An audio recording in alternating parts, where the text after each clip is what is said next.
यास्मीन आपा से मैं एक बहाने से मिलने के लिए गया तो मैंने कहा कि मैं आपसे मैडम नूर जहां के बारे में पूछने आया हूँ। आप और उनके दरमियान में बहुत सारी कॉमनैलिटी नहीं है, कौन सी ऐसी बातें हैं जिसकी वजह से वो आपसे इतनी मोहब्बत करती हैं? यास्मीन आपा ने कहा कि उमर, मेरी सबसे पहली मुलाकात मैडम नूर जहां से 1941 के अप्रैल के महीने की 17 तारीख को हुई। वक्त था 1 बजे दोपहर का और मकान था बहावलपुर हाउस, लाहौर। कि मैं स्कूल से वापस आई और मैंने देखा कि हमारे घर के बाएं बाग में एक हंगामा सा मचा हुआ है। तो कहने लगी कि मैंने अपने किचन के जाली वाले दरवाजे से झांका तो मुझे एक लड़की नजर आई, एक मुगल महारानी बने या मलिका बने बैठी हुई, हल्का हल्का गुनगुना भी रही थी। जब उसने जाली के दरवाजे की ओट में से मुझे झांकते हुए देखा तो बड़े प्यार से कहा,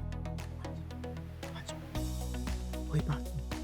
और जब यास्मीन आपा ऐन उसके सामने जाके खड़ी हो गई, उस बच्ची ने बड़े प्यार से उनका हाथ अपने हाथ में लिया और कहने लगी, ताज साहब की बेटी हो? उन्होंने कहा हाँ। कहने लगी, मैं नूर जहां हूँ। ये पहली गुफ्तगू थी, ये पहली बातें थी जो उस दिन पहली मुलाकात के दौरान यास्मीन आपा और मलिका तरन्नुम मादाम नूर जहां के दरमियान, और ये बुनियाद बनी जिंदगी भर की मोहब्बत की, जिंदगी भर की रफाकत की, जिसमें बाहमी एहतराम भी था और बाहमी मोहब्बत भी थी।